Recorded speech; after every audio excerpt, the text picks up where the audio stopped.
pH. I need to be very careful. Not showing pH different from the university version. Yeah. No, I have in my laptop a different version.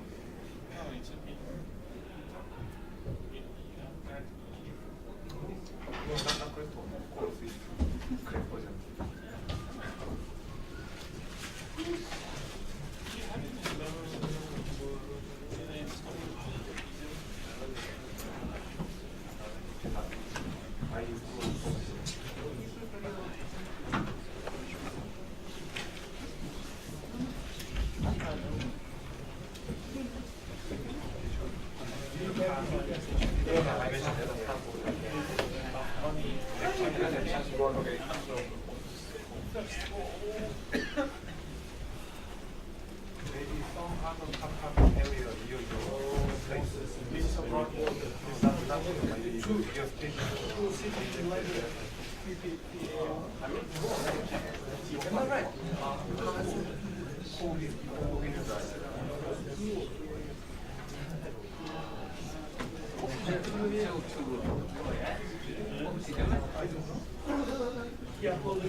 What was you doing at the tour, yeah?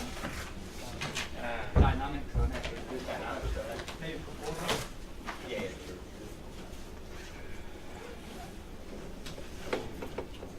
Can I see this showing up?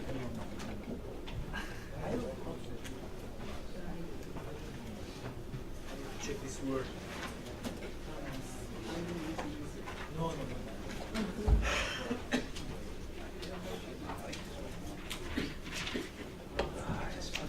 Как будет человек подражания? Багем? Человек подражания как будет?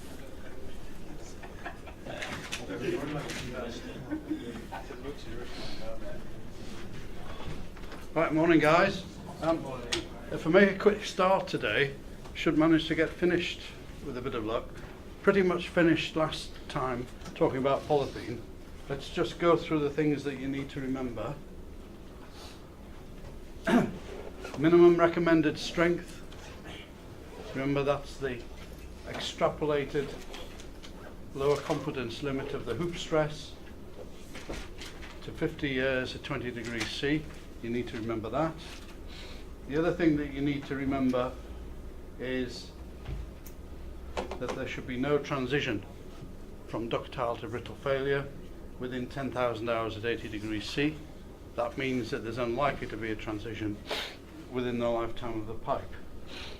Now, again, I showed you examples of a poor grade of polyethylene, the salt that was originally used, fairly low molecular weight, short chains, showed this transition from ductile to brittle failure. And then I showed you a nice one with ductile failure only. So that's the difference between a good one and a bad one. And remember, you extrapolate the lower confidence limit, not the mean line, to 50 years. And you can see that that one has got an MRS, a minimum recommended strength, of about 8 MPa. So that will be PE80. The only other thing to mention, I mentioned, again I summarised the fact that we get this transition from ductile to brittle, and in some cases if you have really unpleasant fluids, either on the inside of the pipe or if you have the pipe exposed to something unpleasant on the outside, you get this cracking and chemical failure, which doesn't depend on the stress, it just depends on the chemical.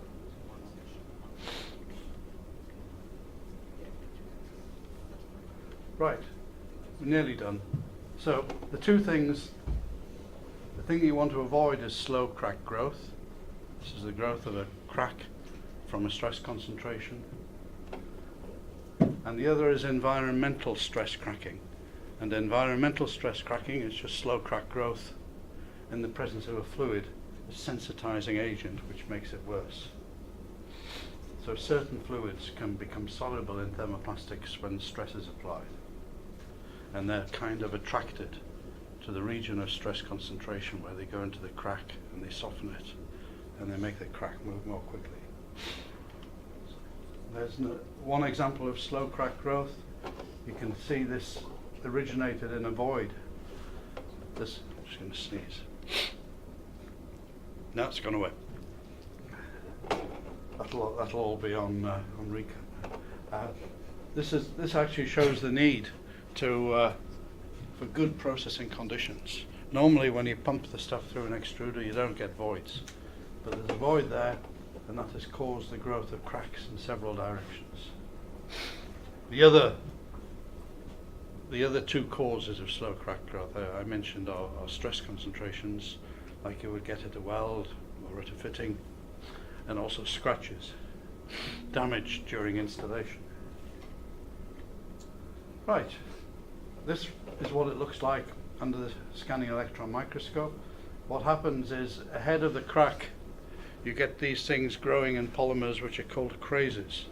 A craze is like, imagine if you put your hand in something sticky and then lifted it up, and you would get all these fibrils. That's the same thing that happens. At the tip of the crack, you know that you have a triaxial stress condition, with tension acting in 3 different directions. So you get voids forming, and voids stretch to form this craze, and then when it fails, the craze fibrils break. If you see the component which has failed by slow crack growth, the surface actually looks quite smooth to the eye, but if you look at it under the scanning electron microscope, you see these telltale, it's like a little forest of broken crazes. I say it just looks as though you put your hand in something sticky and pulled it away. So that shows what a failure due to slow crack growth would look like. So how do we avoid this? I mentioned, when we talked about the structure of crystalline polymers, I mentioned this crystalline, amorphous crystalline structure, and I said how important these tie molecules were, these molecules which pass from one crystal into the next, because they are essentially the molecules which hold the material together. So what can you do to get more of these molecules, to increase that, so that it increases the toughness of these materials and their resistance to solvents? Well, one thing you can do is you can increase the molecular weight. That's just the same as saying you increase the length of the chains. But the problem with that is the trade-off with processability.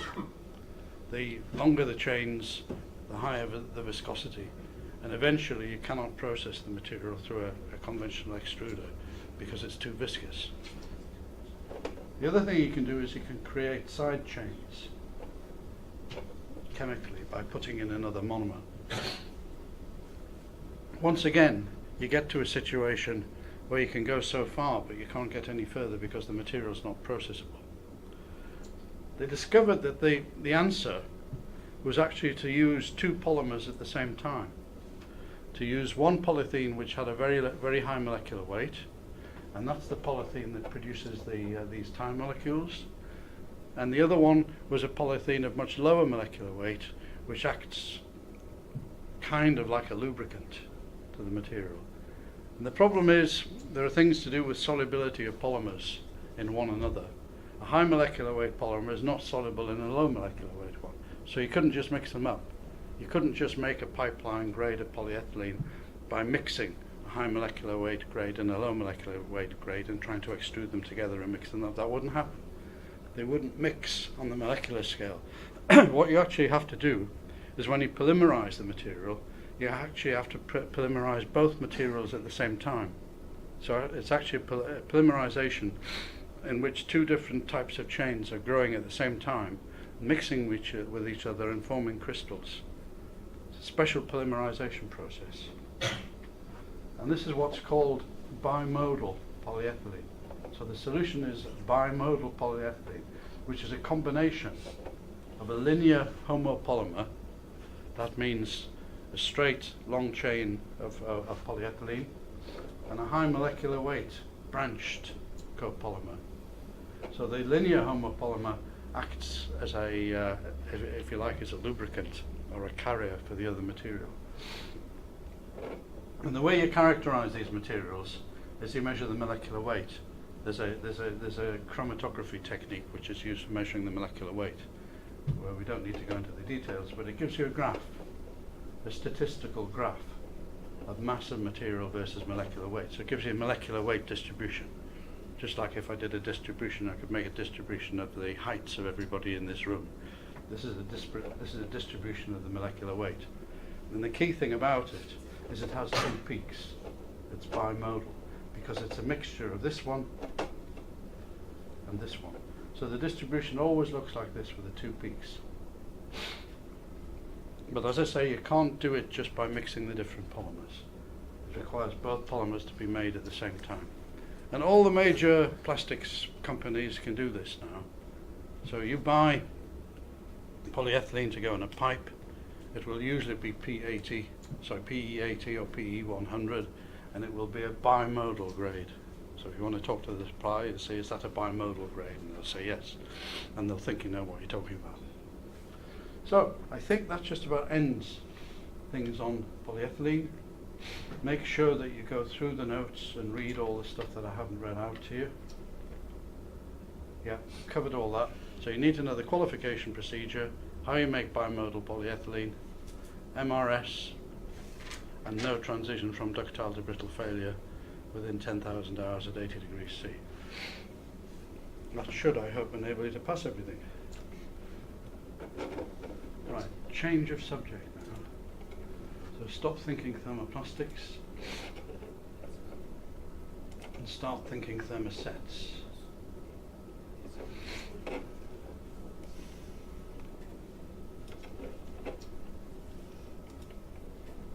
Here we go, composite pipes.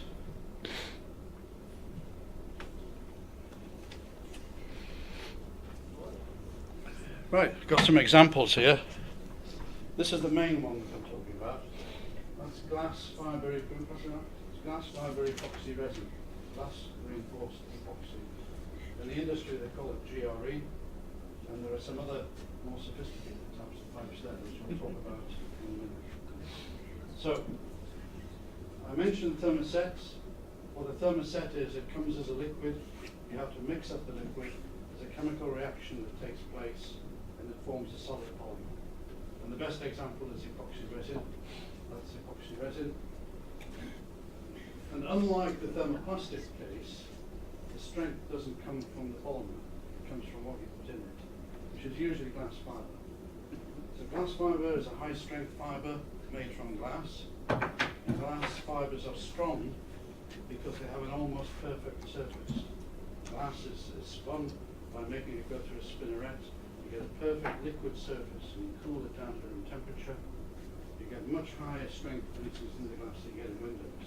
The strength of the glass in there is about 2,000 MPa. So that compares with the strength of steel, which is 400, 200, 400. Okay? Right, well, that's 2,000 MPa. It's glass. So, it's lightweight, it's corrosion resistant, it's much more corrosion resistant than polyethylene. So those materials are finding quite a lot of use, both onshore and offshore. For instance, these are flow lines, which are just about to be buried in the ground. You can make those pipes, the GRE one is passed around just this diameter, but you can make them more than a metre in diameter if you want. So, with composite, and these are called composite systems.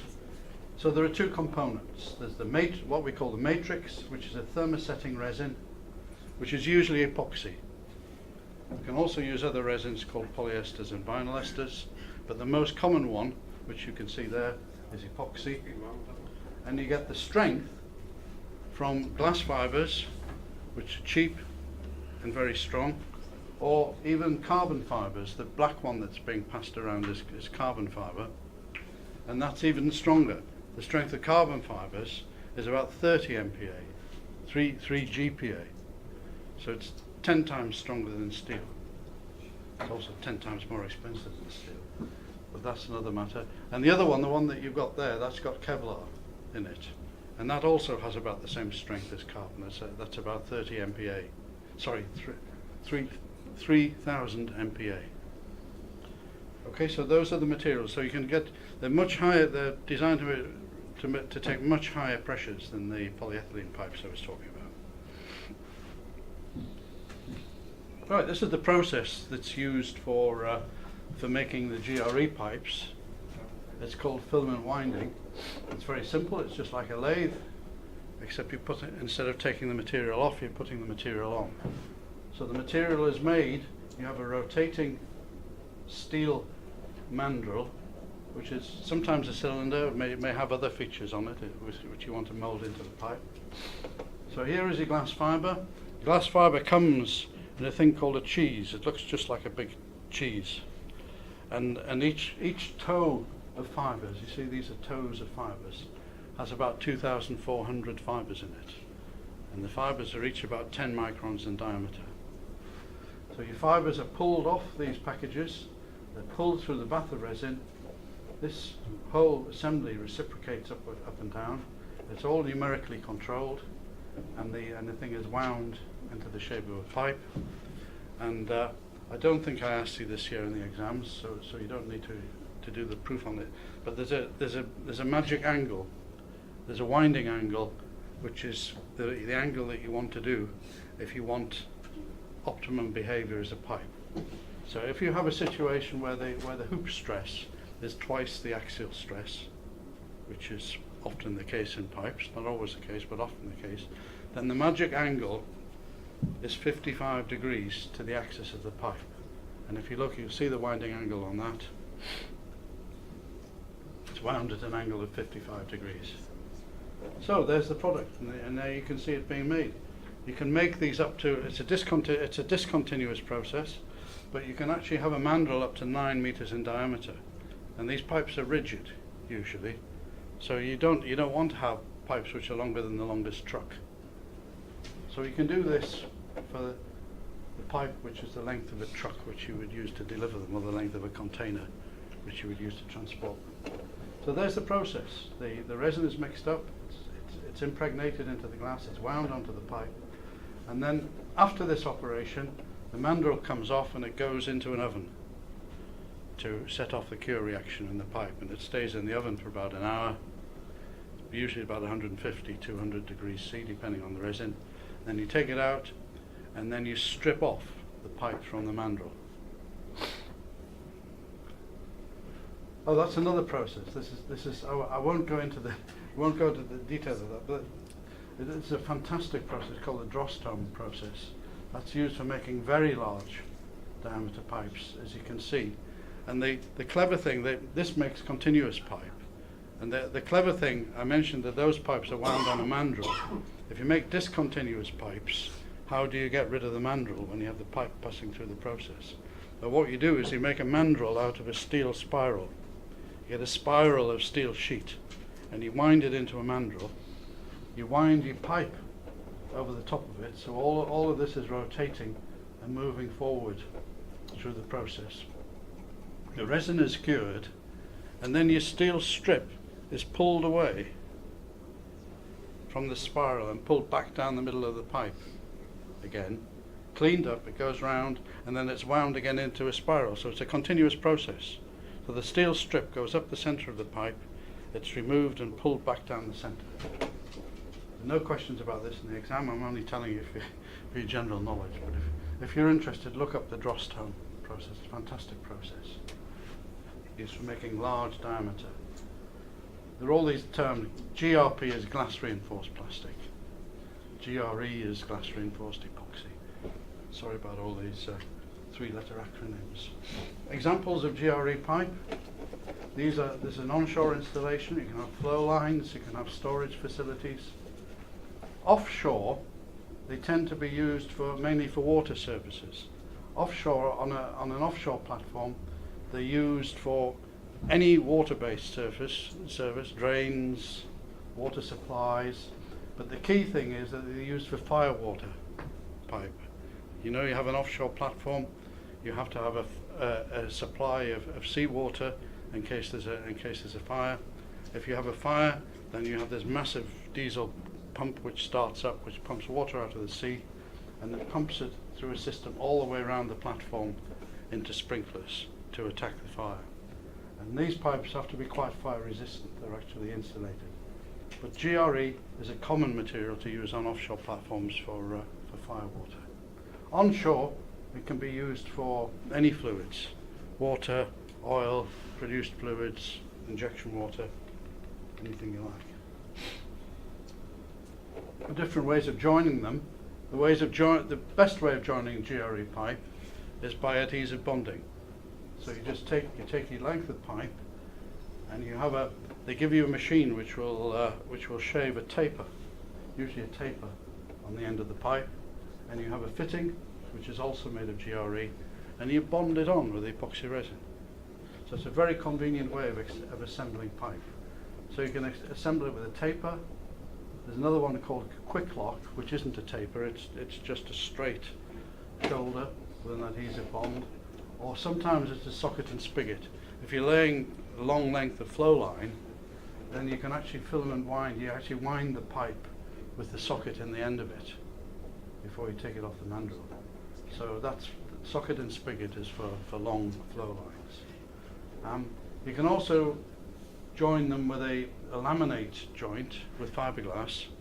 So these materials are fiberglass. You can simply take fiberglass and wrap it around the material with epoxy resin and cure that to form a joint. This laminate joint is frequently made if you have to repair a pipe. If a part of a pipe has been damaged and you have to cut a bit out and you want to put another bit in, quite often you would do a button wrap joint. You can also have mechanical joints. There's a threaded joint. You come across, the sort of joints that they use in steel flow lines, onshore and offshore. You know the tapered threaded joints? One or two must have had experience of that. It's a taper threaded joint, exactly the same as they use in steel. And it's actually threaded. It's interesting. You put on a thread here, and it's actually cutting a thread in fiberglass. You're actually cutting through the fibers. You would think that you would destroy some of the strength of the pipe, which you do. But actually, the best joints are still these taper threaded joints. Do you know why they have tapered threads, incidentally? One of the guys that put his hand up. Why is a thread tapered instead of parallel? I think it's to distribute the load. No, it does a little bit. There's a very simple reason why you have a tapered thread instead of a parallel thread. Leaks? Pardon? Leaks? No. Nothing. You said leaks. You can actually put a thread sealing compound into there. Sometimes you have an O-ring. Sometimes you put PTFE tape. Sometimes you put a thread sealing compound. But it's not because of leaks. It's a very, very simple answer. Have you ever made one of these joints? It's quick. It's a quick connection. It's a quick connection. If you had a parallel threaded joint, there would be about 20 threads in the joint, which means if you wanted to screw one pipe into the next one, you've got to rotate it 20 times. Whereas if it's a taper threaded joint, you just push it in and it's about one turn. So that's why it's done. Nothing to do with fiberglass. But as I say, this is a direct copy of the threaded joints that you see on steel pipes. The other way you can join them is with what's called a rubber seal or a key lock. What you can do, you probably can't see very well on there. You'll see yourself when you get the blackboard. If you put a groove in the spigot and a groove in the socket, and then push a rod into the groove, then you can anchor the two pipes to take the axial load. So you have this groove. The rubber seal, you actually have this groove which runs round, and you need a tangential hole. So you push this plastic rod into the two grooves between the socket and the spigot. That takes the axial load, and you also have an O-ring to take to seal the pressure. And that sort of joint is used in situations where you want to make and break the joint. You might want to take it apart. These are the lowest strength of all. The other ones are much stronger than that. This shows an onshore installation, and it shows examples of all the different types of joints that you can get in a pipe. See here, you've got adhesive bonds. They're bonded joints. As you can see in the drawing, you're not limited to making straight lengths of pipe. You can make elbows. You tees. They're quite complex to make. They sometimes require robotics and sometimes require a lot of labour. So the factories that make fiberglass pipes make not only the parallel parts, and there you can see the magic angle of 55 degrees, but they also make elbows and tees. So you can have the whole range of different pipe fittings. I'd say the best way of assembling them is adhesive bonds, which go there and there. But you can see here, there's a coupler, and that's got a key lock joint. You can see the plastic, you can see the nylon rod sticking out. So that means you can disconnect it here if you want to. You just take off the pressure and pull out that rod, and you can pull the thing apart. And you can also have flanges. You can glue flanges onto the outside of the pipe, and you use flanges, and the flanges are also made of GRE. You put these flanges on where you want to attach, usually where you want to, again, in a situation where you might want to take it apart, but also you would use a flange in a situation where you want to attach a fiberglass pipe to a steel pipe, where you need to join the two together. So that's plenty of useful examples there. Is it for high pressure? Is it high pressure? Well, it depends what you call high pressure. With the polyethylene pipes, we're talking 10 bars. Here we can be talking 100 bars, 200 bars. Okay, so it's not high pressure, but it's higher than we were talking about previously.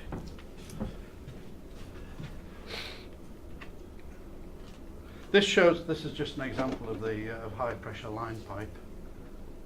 So again, there's your tapered thread.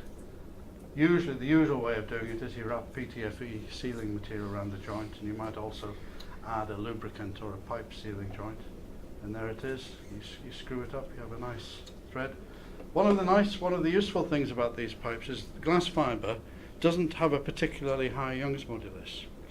These glass fibre pipes have a Young's modulus of about 10 GPa along the length of the pipe, so that's more than polythene, 3 times more than polythene, but a lot less than steel. But that has the advantage that the pipe is actually, as you can see there, it's fairly flexible. So you can assemble your flow lines and lower them into the trench. And these pipes are used, obviously much more expensive than steel pipes, but they're easier to handle. They're lightweight, you can lift them. And also, of course, they're corrosion resistant. Examples. This is have you seen a gravity-based platform before? They have different types of offshore platforms. The one I showed at the beginning was a steel jacketed platform. This is called a gravity-based platform. So that's the bit that you see, which comes out of the sea. That sits on the seabed. It's made of concrete. Norwegians like these. They're made out of concrete. They're very large. They're some of the largest concrete structures that are actually made.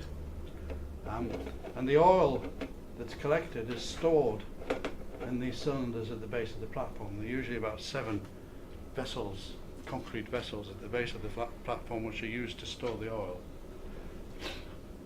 Because what happens is that you store the oil there, and then quite often a vessel will come to collect the oil. So you have to have a method of emptying and filling these storage tanks, and it's done with seawater. So the oil is pumped into these storage tanks where it displaces seawater. So there's oil on the top and seawater on the bottom. So you need 2 ring mains, 2 very large ring mains in the base of the platform. So when you want to put oil in, you'll pump oil into the bottom one. So you'll pump oil into the top one, displacing seawater from the bottom one. Things like that. And these pipes are made out of fiberglass. They're not made of glass epoxy. They're made of another resin called vinyl ester, which is a bit like epoxy. I won't ask you any questions on that. So they are probably the largest pipes in existence, and actually they don't do much except provide corrosion resistance because they are actually cast into the base of the platform. So after these pipes were installed, the whole thing was filled with concrete and put onto the seabed. So pipework and gravity-based platforms. What is the failure mode in fiberglass pipe? Well, it's different from thermoplastic. What happens if you take one of these pipes, put it under pressure, and pump it, increase the pressure, keep on increasing the pressure, what happens is that resin cracks. The first thing that happens is the resin debonds from the fibres and you get cracks within the resin. And actually, if you take an optical micrograph section through these, you get regularly spaced cracks in the plies. So this is the ply running in one direction, and that's the next ply running in the other direction. So that'll be a plus 55 degree ply, that'll be a minus 55 degree ply. You see what happens is you get cracks between the plies. And eventually you get to a situation where all the cracks join up and the fluid in the pipe leaks. So you see these water droplets on the surface of the pipe. So the failure mode is a very benign failure mode. You get leak before break. And that actually happens at a much lower, the pressure to cause that to happen is about half the pressure that's required to break the glass. So this happens at about half the pressure where you would get a catastrophic failure. So it gives you a very benign leak before break type of failure. And this is the failure mode on which we base the qualification procedure. And just as in the previous case when we talked about polythene, this failure mode progresses. If you put a pipe under constant pressure, then these cracks are forming all the time, one after another. Of course, the higher the pressure, the faster they form. So you get a relationship between the applied pressure and the time to failure, just the same as we did with the thermoplastic pipes. So the procedure is almost mathematically the same. So again, there's a picture. You have pipes under constant pressure. We did all of that. This one's governed by a standard called ASTM8039, which you can look up if you want.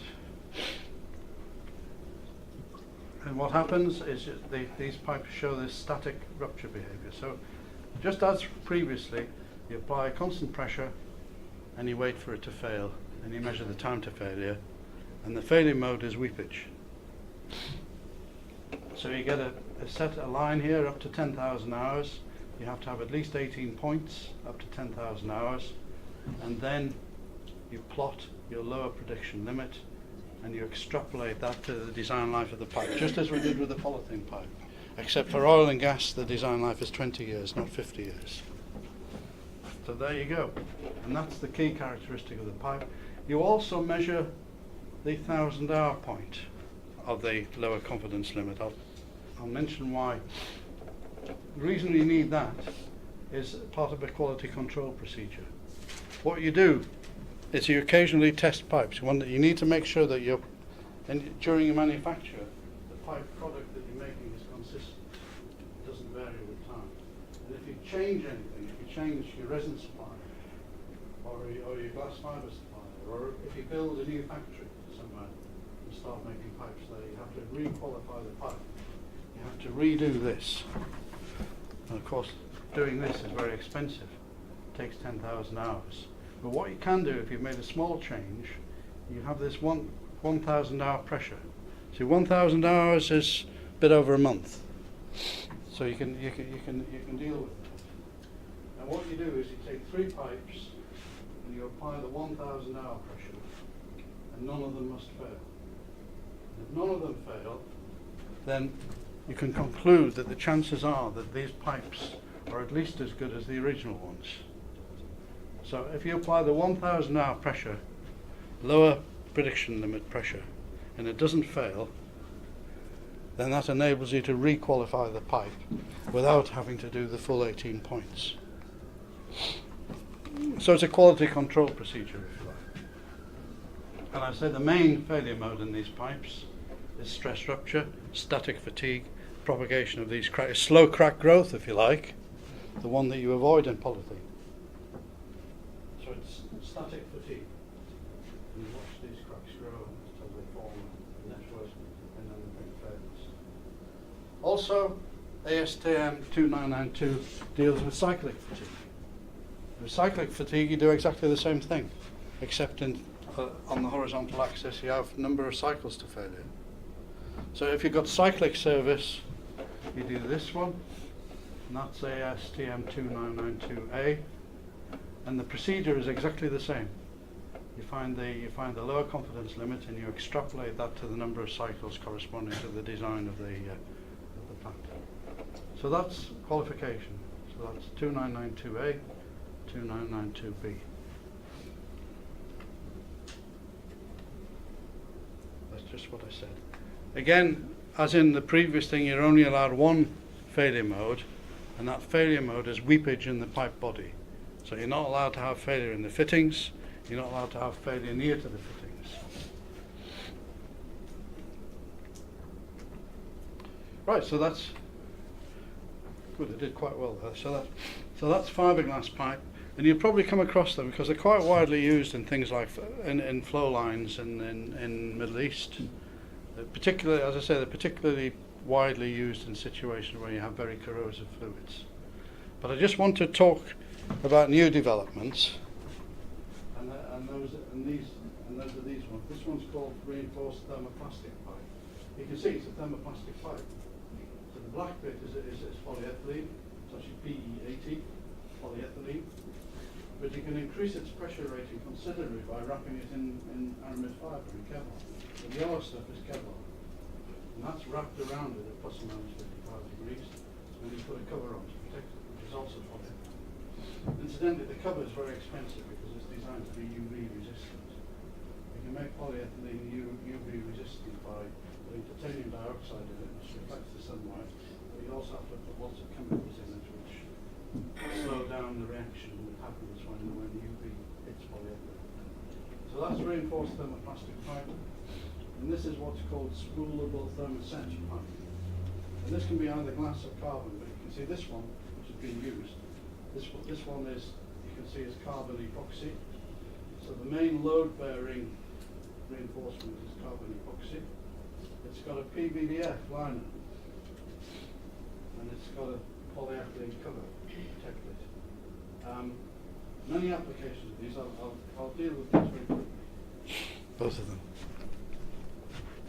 That's reinforced thermoplastic pipe, that's the one with the Kevlar, and spoolable thermoset, that's the one with the carbon. Here's reinforced thermoplastic pipe. This is how it's made.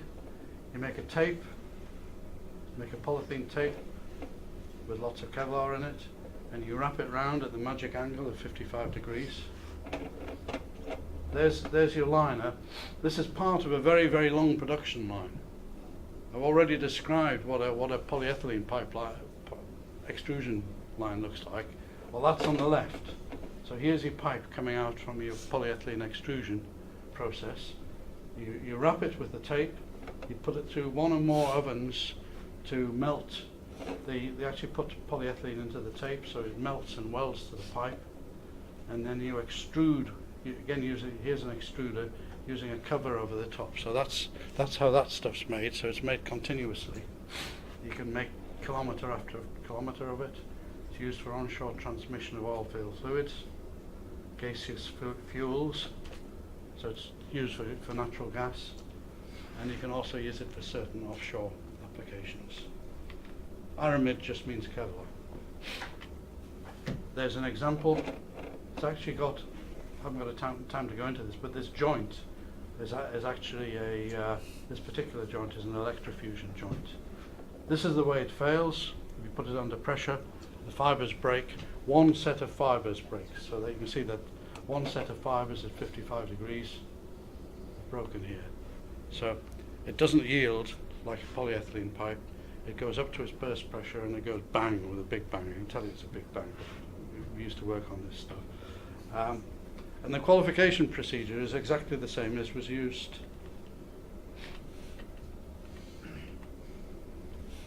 The qualification procedure is the same as the ASTM procedure. The failure mode isn't the same. It's not weepage. The failure mode is straight tensile failure of the fibres.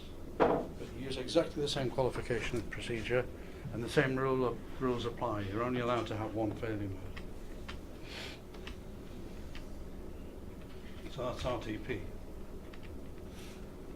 This one, the spoolable composite pipe. Again, you start with a thermoplastic liner.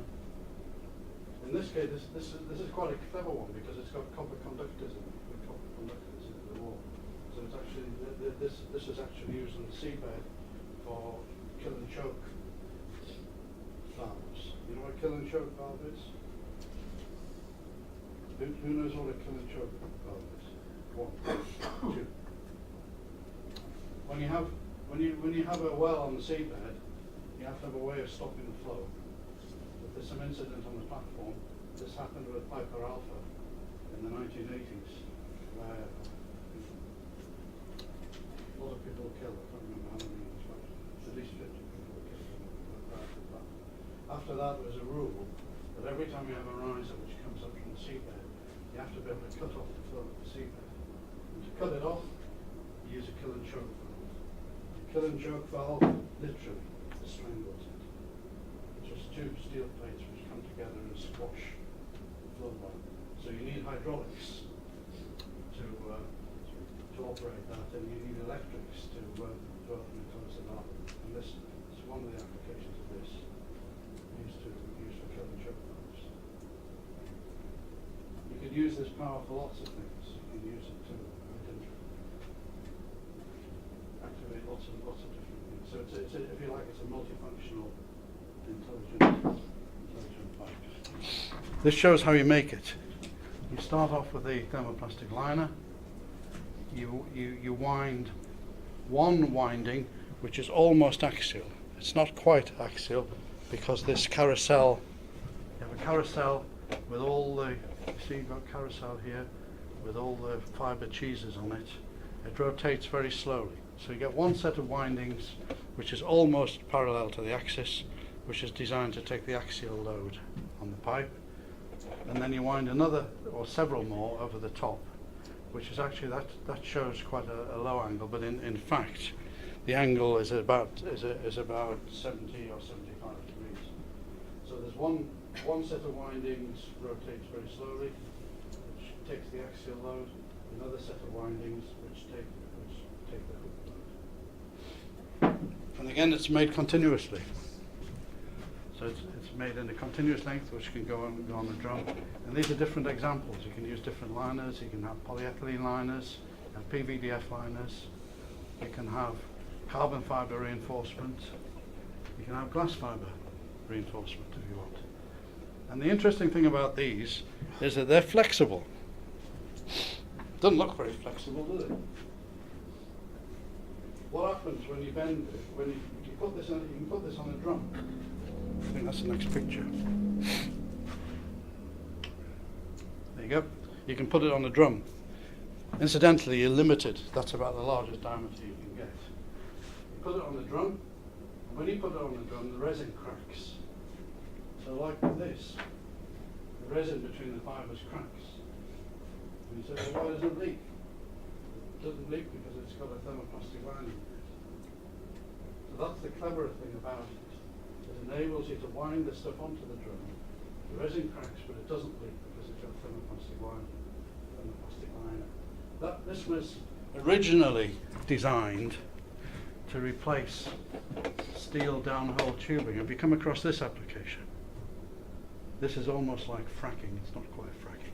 If you've got a well which is misbehaving itself, not performing, you punish it by pumping something unpleasant down there. And it's basically fracking using unpleasant chemicals, but it's fracking to get oil. So you shove this pipe, see there's your pipe, coiled tubing, you push it down the well, you have this nasty looking thing which grips the pipe and pushes it into the well against the pressure.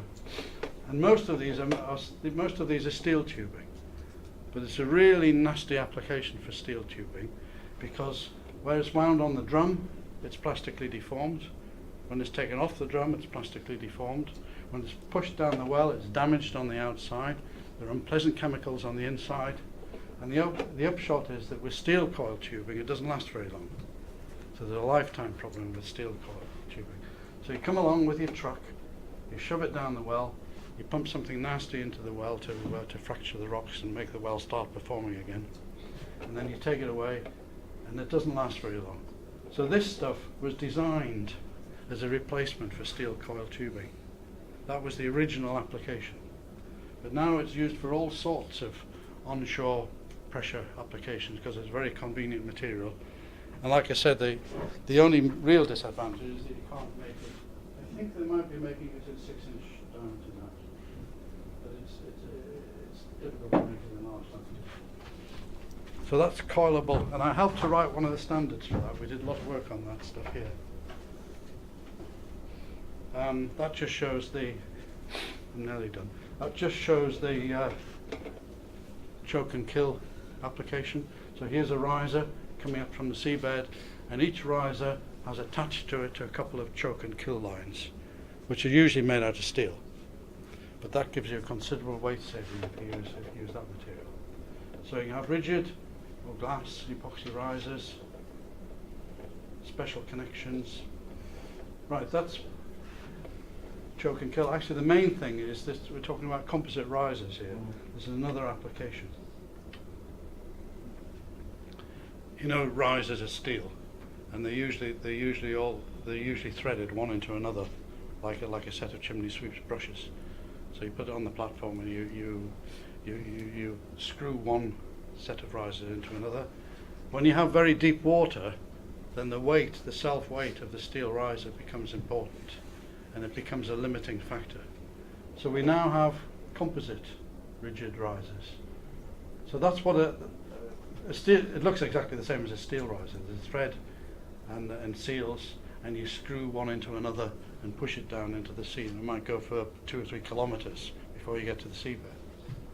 So that's rigid risers, except that you can replace it with composite material. So this is a rigid riser where the steel pipe has been replaced.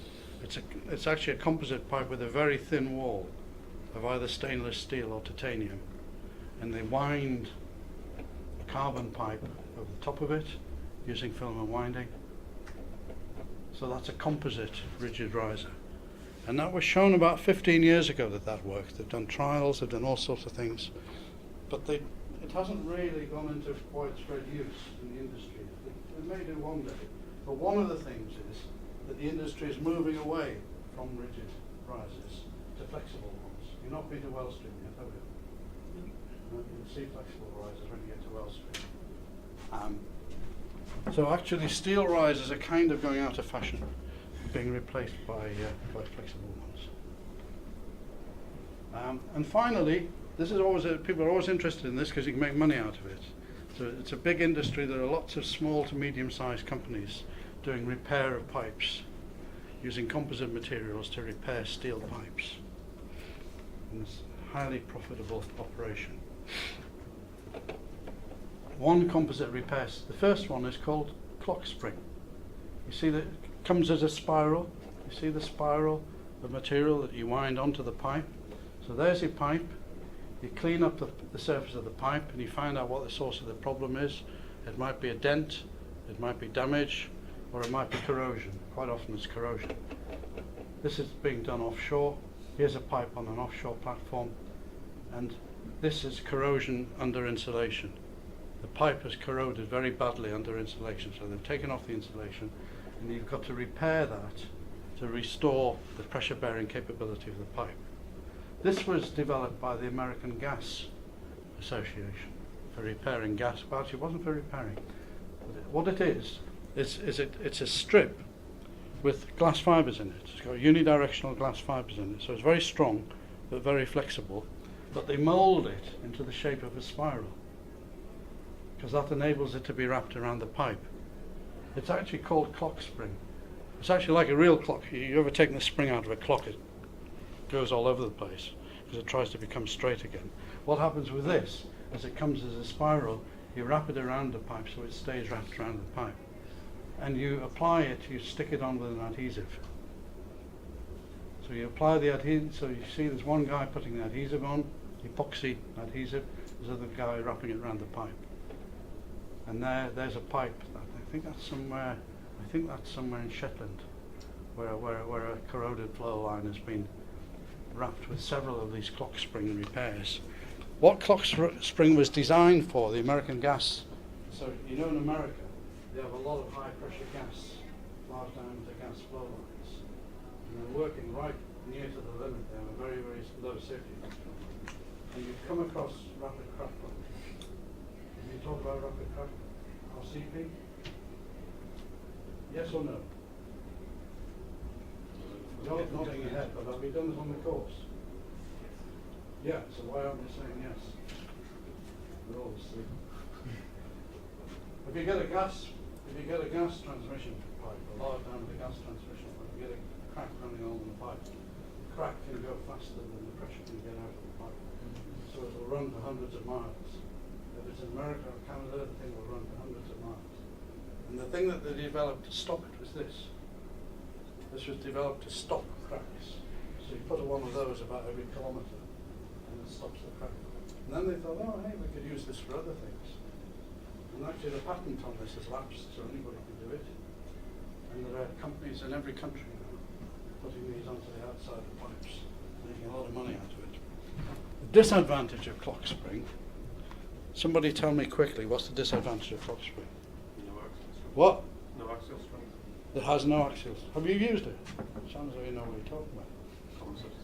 It is. You usually have to pull out fingernails to get that out. So. Yeah. It's got no axial strength. So it only restores the hoop strength. Also, it only works really well on a straight length of piping. People will do it on curved pipes. And you can just about get away with it. But the problem is, if you've got a complicated shaped pipe or if you need to restore axial strength, you can't use this system. And you have to use a system which you laminate yourself. You have to apply it by hand. So these are laminate repairs made with wet laminate. You put on the fiberglass or the carbon fiber and you laminate it yourself with a bucket or brush. So there's a T that's been repaired, other pipes that have been repaired. There's a T repaired by glass epoxy, a T with carbon epoxy. There's a caisson, a leaking caisson that was repaired. There's a pressure vessel. So you can see it's big business. And you can also line pipe. You can take this stuff. This is actually a liner. If you've got a corroded steel pipe, you can push that into the steel pipe as a liner. If you're interested, there's a company in the States called Rice Engineering. You can look them up. Right, I've finished there. I'm sorry for going through that so quickly, but it enables me to get through without us having to have another lecture next week. So make sure you look through this stuff, and when you go back home to wherever you came from, if you're not from the UK, just think there are many business opportunities repairing pipes using systems like this. So, good luck in your exams. It's been nice having you. It's been nice meeting you. And good luck in your future careers.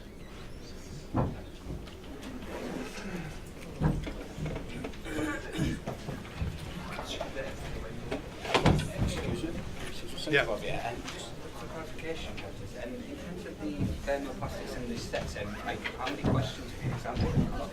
Is it just There's one. Is it one out of how many is it? I don't know. I don't know. I think it's 3 or 4. And so do we have to answer all of them? I don't really know. You'll have to ask. This is only my bit. Okay. I think nowadays you have to answer all of them. All right. Thank you. You have to answer anyway. Okay, cheers. Hi, I have a question regarding your explanation about the coil tubing and the large application of this plastic. I haven't seen any plastic application for coil tubing. Why is the reason? Pardon? I have not seen any the plastic application. Plastic For coil tubing? Yes. That's that. Is it the currently using? Yeah, it's actual being application? used. It's not very widely used. Is it because of the price or?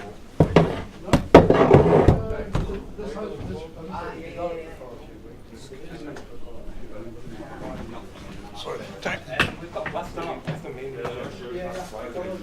Is it in this building? It's not, is it in the No, it's Did you get my last message? I can't put it in there. I'm not anyway. I don't know if you were. I was